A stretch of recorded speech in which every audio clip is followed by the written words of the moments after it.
Today, we bring you one of the most disturbing and heartbreaking stories in modern criminal history. This is the case of Gabriel Fernandez, a boy failed not just by the people who were supposed to love him, but by an entire system designed to protect him. You're watching Into the Unknown, Unsolved Mysteries and True Crime. Gabriel Daniel Fernandez was born on February 20th, 2005, in Palmdale, California. By all accounts, he was a sweet, shy little boy, someone who loved animals and always wanted to make others laugh. But even from the start, Gabriel's life was unstable. His mother, Pearl Fernandez, gave him up just days after birth. For the first few years of his life, Gabriel was raised by his great uncle and his partner, who provided the safety and affection every child deserves. It was a brief window of peace in an otherwise chaotic world. In 2012, Pearl, after years of absence, sought custody of Gabriel. For reasons still debated to this day, child welfare officials approved it.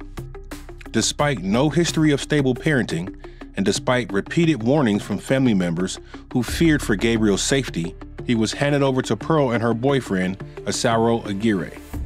From that moment on, Gabriel's life entered a nightmare. Shortly after moving in with Pearl and Isauro, Gabriel's appearance changed.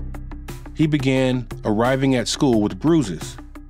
His eyes seemed tired, his spirit dimmed. His teacher, Jennifer Garcia, noticed something was wrong. One day, Gabriel asked a chilling question. Is it normal for moms to hit their kids with a belt? Jennifer contacted Child Protective Services, not once, not twice, but multiple times. So did other school staff, a counselor, a security guard, a concerned relative, all reported signs of abuse. But the system did not act. May 22nd, 2013, the 911 call came in at 5:48 p.m. 8-year-old, unconscious, not breathing.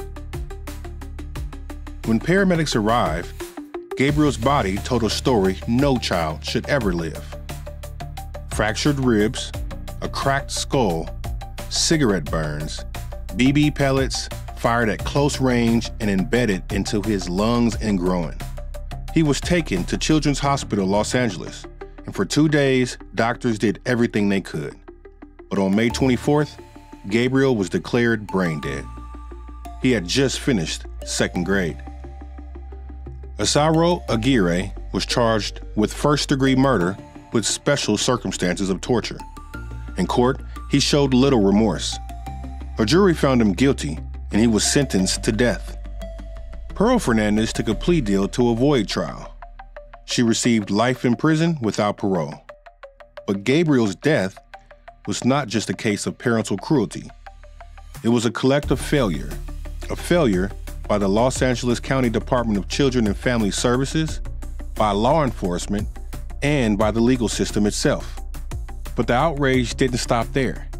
4 social workers were charged with child abuse and falsifying records. Their charges were dropped in 2020. The system that failed Gabriel was never held accountable. Gabriel's story didn't end in that hospital bed. It became a rallying cry for reform. His case sparked national outrage and inspired documentaries, petitions, and new scrutiny on child welfare agencies. Laws were proposed, more training, stricter protocols, faster response times. Some passed, others didn't. Gabriel's name became a symbol, not of weakness, but of the strength and courage he showed in the face of relentless pain. He tried again and again to tell adults what was happening. He asked for help, and no one came. Gabriel Fernandez should have been protected. He should still be here. He should be in school, with friends, laughing, and safe. We share this story not to dwell in darkness, but to shine a light, because the next child who asks for help deserves to be heard. You've been watching Into the Unknown, Unsolved Mysteries and True Crime. Like, comment, and subscribe for more stories that matter, and let us know in the comments below what could the system have done to better protect Gabriel, and what can be done to protect other kids who may be going through similar circumstances. Our sincere condolences go out to the friends and family of Gabriel Daniel Fernandez.